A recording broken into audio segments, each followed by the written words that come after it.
từ đây chúng mới đã chỉ thế thì chỉ nún nó của cho bé lò mình cho này ạ nó là cho lột chỉ này này là cho lột chỉ cho này ạ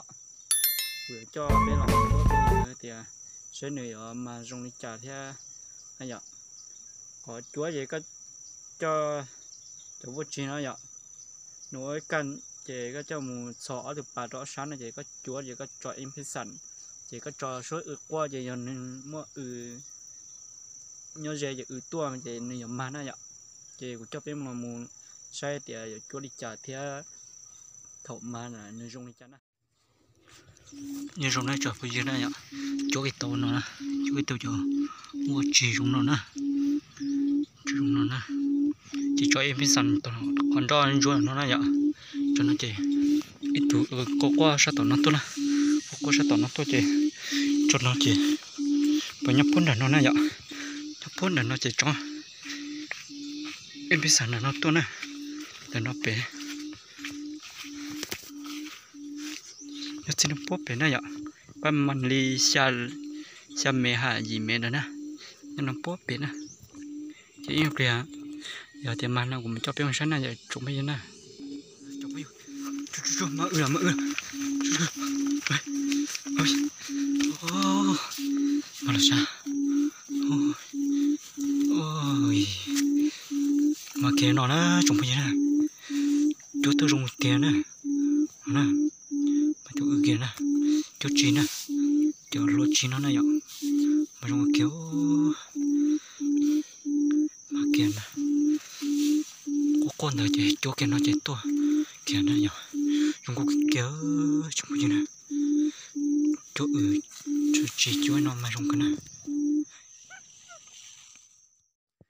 nếu chúng bây giờ là chỉ mà chị còn nó máy tù chỉ mà chị bây bây giờ mình cho cái xe thế này ạ chứ mình choเขาbố tận đây tận xe bấm mà chả nè còn nó máy tù chị cho nó chỉ mà chị bên một cái xe này ạ như chúng nó bây giờ nè ta cho cái chỉ mà chị là cho nó này ạ cho nó còn nó giống gì cho nó sẽ ít lên một màn nè cho cái chúng nó còn nó này ạ cho nó cho em phải sẵn cho nó phải chúa của nó thế này để cho con mai cho nó để mà cho theo cái phía này mình buôn đặt nó này mà số này số chúng với nhá đầm lời của nó hay dòng mà nữa nè mà số nữa nè đây mà đây mấy tục kiện gì đó chúng với nhá wow tôi dùng thịt tiền rồi mà kế thường gì thế nè chúng mình nè dùng có cái kia nó chỗ nó mua mà tôi dùng cái kia nè ót tù lần đó nè chúng mình nè tù lần gì tù bắt tay chỉ ót tù đó nè tôi dùng cái kia mà dùng cái nè sao cho vốn mà dùng tay đi chúng bây giờ dùng tay này nè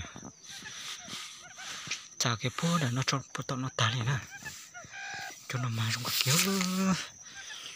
nó sẽ nào của cho cái say nó sẽ nào bây giờ đời tụi nhậu nó cho